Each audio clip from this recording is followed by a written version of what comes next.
Hi everyone, welcome to Diana's Table.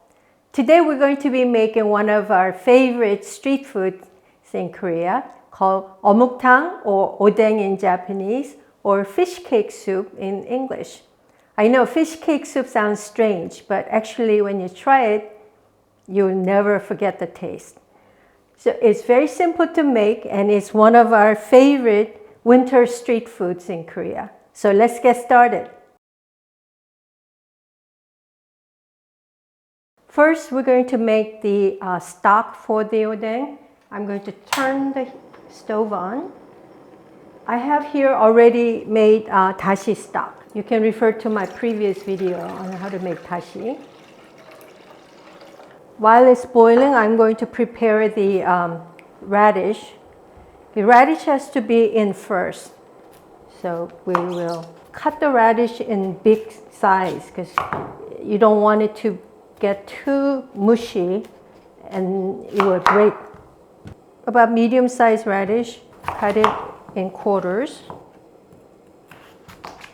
And since we're going to be eating the radish as well, I'm going to skim the edges to make it really nice and round. So I have the radishes already nicely trimmed and sort of very pretty, isn't it? So we'll put it into the dashi stock. I have 8 of these. I'm making this odeng actually for 4 persons, so I think 2 per person is good. To make the stock a little more deep and tasty, I'm going to add half an onion and green onion. Let it cook for a while. And in the meantime, I'm going to prepare my fish cakes. So here I have all different varieties of fish cakes. You can actually buy them. They come in a pack, or you can buy them separately. It all depends on what kind of flavors and shapes that you prefer.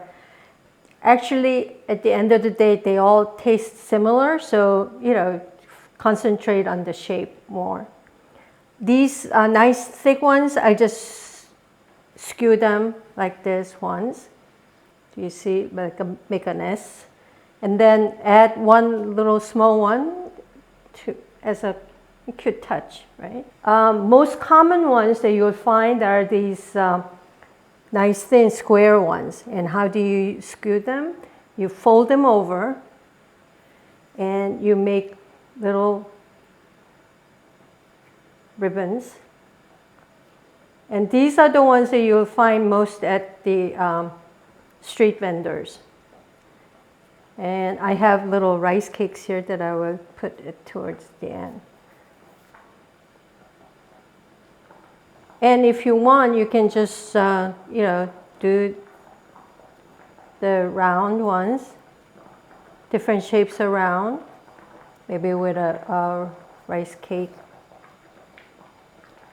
We have several sticks here, and you can actually lay them out like this when the guests come, and they can choose whatever they want and dip it into the sauce. So while the dashi stock with the radish is boiling, I'm going to prepare the tofu. You want to make sure that you have a very nice cloth.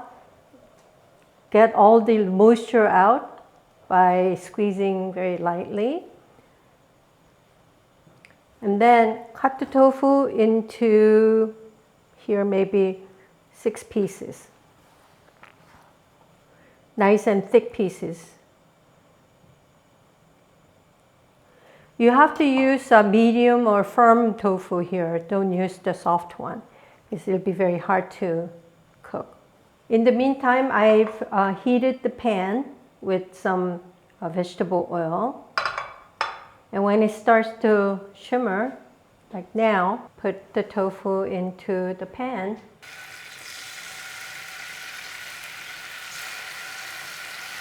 You have to grill on all sides and make sure that it's really nice golden brown on all sides of the tofu. I'm going to cut the carrots. I'm going to use these carrots as a garnish. just to add some, pretty texture. And basically, you just want to, just make it into a nice, pretty flower. I'm going to remove the onion that we put in. This is Japanese stew, which already has the soy sauce and the dashi in it. So I'll put in, I'm going to add maybe a tablespoon of sugar and mirin, a tablespoon of mirin. This is time when you put in everything, including, we put in 4 pieces of tofu. And I have hard-boiled eggs here. I really like to have egg in my udon, so we'll put in 4. All the udon skewers that you have prepared, we'll put in and make sure that it's being soaked into the soup base. And we have to let it boil for about 10 minutes before we can start to eat. So the udon or the 어묵탕, fish cake soup is now all ready. So let me get the ones that I like and try it. As I said, I like this traditional fish cake one. And of course I need my radish and egg. And then, of course, tofu and my own garnish. And some soup. I'm ready to eat, and I hope that you will join me in tasting this wonderful udon, perfect for cold winter days. So happy cooking and happy eating!